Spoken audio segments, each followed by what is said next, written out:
The MCU has made the post-credits scene a staple of the superhero movie. Whether it's to tease an upcoming film, tie up loose ends, or just make one final joke. Thanks, Steve. Not all post-credit scenes are created equal, and while some have surprised and enticed us, some have left us scratching our head. Here's a breakdown of some great post-credit scenes, and a few we could probably do without. The MCU started off with a bang, introducing us to our favorite genius, billionaire, philanthropist, playboy, Tony Stark, and Iron Man. The movie set the tone for the shared cinematic universe, including things that would become defining elements of the MCU. The movie was seeded with little hints of the larger world of Iron Man from the comic books, including the 10 Rings, an allusion to longtime Iron Man foe the Mandarin, more on him later, and James Rhodes musing on the idea of one day having a suit of his own. This wasn't that far out of place for a comic book movie aiming to build a franchise on its central hero. The big change came after the credits rolled when everyone's favorite one-eyed super spy, Nick Fury, showed up in Tony's living room with a pitch for a new initiative with a familiar-sounding name, the Avengers Initiative. Not only did this establish that Iron Man was going to take place in an expanding universe, but also that audiences were going to have to stick through the credits to get the whole story. When Marvel announced the MCU and the shared universe, there was a bit of skepticism that they had already sold the rights to all of their marquee characters like the X-Men, the Fantastic Four, and of course, Spider-Man. While the Fantastic Four struggled to find the right tone, the X-Men and Spider-Man franchises flourished despite some disco-themed missteps. While the Hulk was well known, he was more famous for a very 70s TV show, and titles like Iron Man and Black Widow weren't household names yet. It all seems silly now though. Marvel had to set about introducing characters well known to comic book audiences to the broader movie-going audience. One way to do that is to introduce us to characters early, giving us time to discover the character in comics and anticipate their formal arrival in the MCU. At the end of Avengers, we find out that pulling Loki's strings is none other than the Mad Titan himself, Thanos. While a household name now after that dastardly snap, for most casual fans, it was their first introduction to the character that would turn out to be the baddest villain of the MCU. Captain America, the Winter Soldier, managed to reshape the fledgling MCU not just for Captain America, who saw the return of his childhood friend Bucky Barnes as a programmed assassin, but also because S.H.I.E.L.D. had been infiltrated by the nefarious organization Hydra. Following Winter Soldier was the second Avengers movie, Age of Ultron. While post-credit scenes have been little teasers for the next threat or marquee villain, Winter Soldier chose to introduce us to the Maximoff twins, Wanda and Pietro. The twins were special in a few ways. First, as longtime and key members of the comic book Avengers, it was exciting to see them join the team. There was another reason though, and that had to do with the complex tapestry of film rights. Fox had the rights to the mutants from Marvel Comics, and the Maximoffs were not only mutants, they're the offspring of Magneto, one of the biggest figures in the mutant story, but they're also Avengers. Seeing the twins in that post-credit scene meant that the two companies were going to share, since Days of Future Past was about to introduce the mutant Quicksilver successfully to their franchise. While Age of Ultron was Quicksilver's first and last MCU nod, his sister Wanda has gone on to become a key part of the Avengers. Some heroes don't need a massive rogue gallery when they have one villain who can steal the show. For the mighty Thor, that villain is his adopted brother Loki, the god of mischief. In the MCU, Tom Hiddleston's Loki has been a runaway fan favorite since his first appearance in 2011's Thor. At the end of the movie, we see Loki falling into the abyss, presumably bringing an end to the marquee villain. However, in the post-credits scene, we see Nick Fury leading Thor's new friend, Dr. Selvig, to the Tesseract. We also learn that Selvig is under the control of a decidedly not dead Loki. It serves not only to tease the first Infinity Stone that would be at the center of Captain America the First Avenger, but also established Loki as the villain who would assemble the Avengers. While we eventually discovered it was Thanos pulling the strings as part of his master plan to get all 6 Infinity Stones and snap half of all life in the universe out of existence, Loki has remained a key element of the MCU, which makes what happened in the beginning of Infinity War so tragic. More than just teasing the next movie, this one brought the universe together for the first time to fight a common enemy.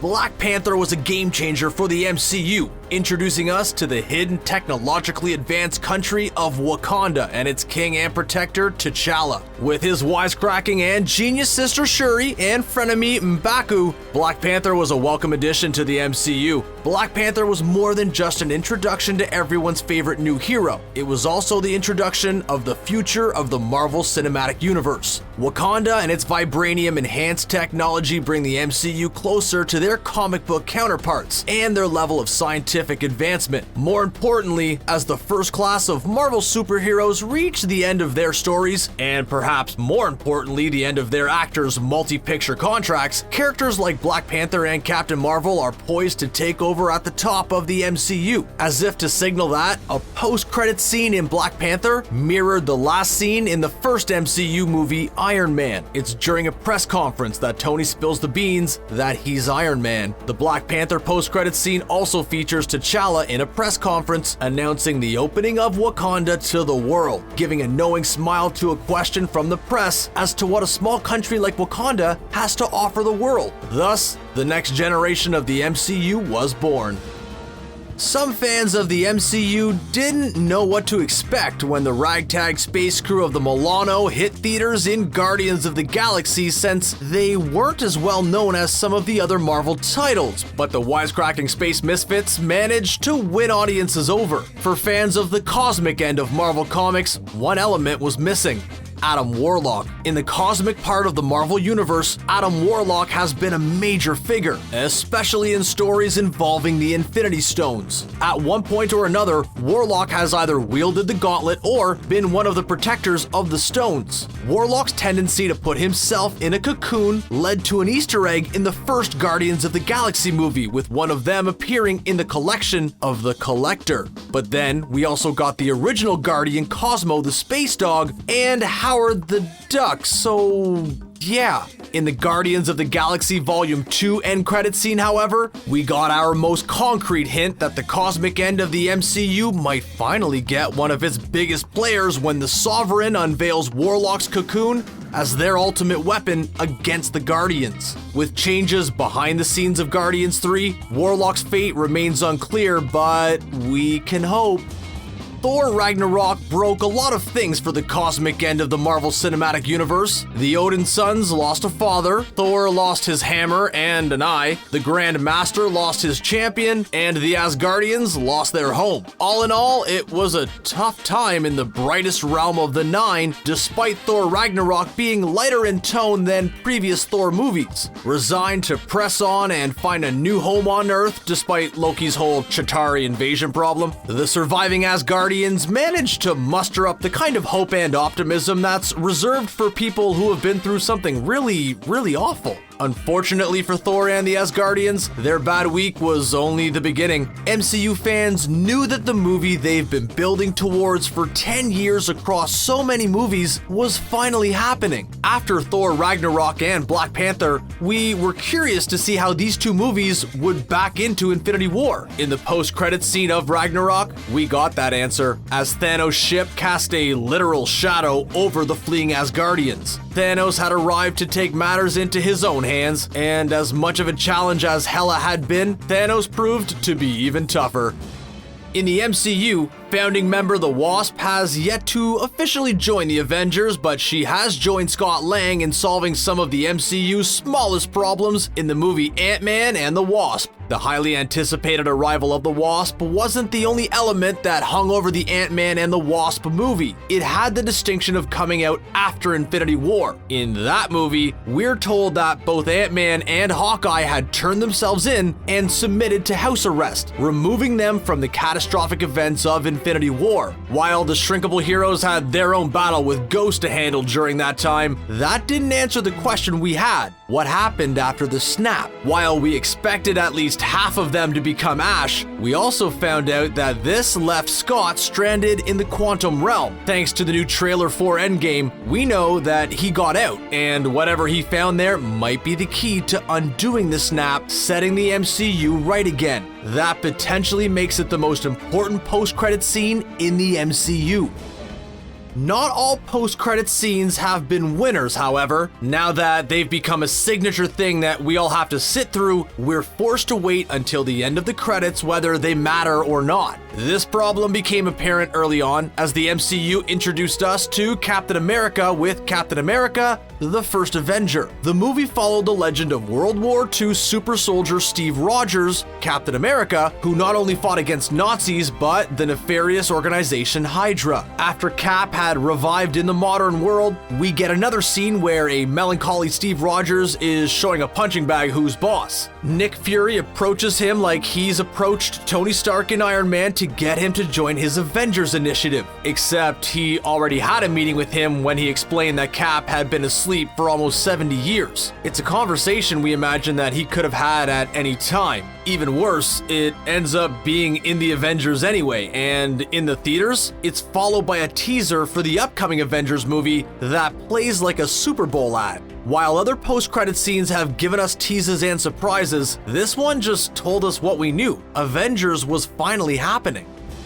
Doctor Strange was a huge movie for the MCU in that it changed the shape and the makeup of the shared universe by placing science side by side with magic. While the MCU was filling up with scientists and inventors, it now also had a sorcerer supreme and a master of the mystical arts. Coming early in Phase 3, there wasn't the expectation that Doctor Strange would set up the coming of Thanos or anything like that, but other new heroes like Black Panther were on the horizon, as well as the triumphant homecoming of Spider-Man. So there was a lot to anticipate. The safe choice was to connect Doctor Strange to the other scientifically magical members of the MCU, namely Thor and the Asgardians. Like Captain America, the first Avenger before it, Doctor Strange's post-credit scene was simply a scene from the coming movie that didn't even provide much information other than that Loki would be up to his old tricks again. Not only was it not a tantalizing connection to the larger MCU, it undermined the effect of Strange's appearance when it finally happened in Ragnarok.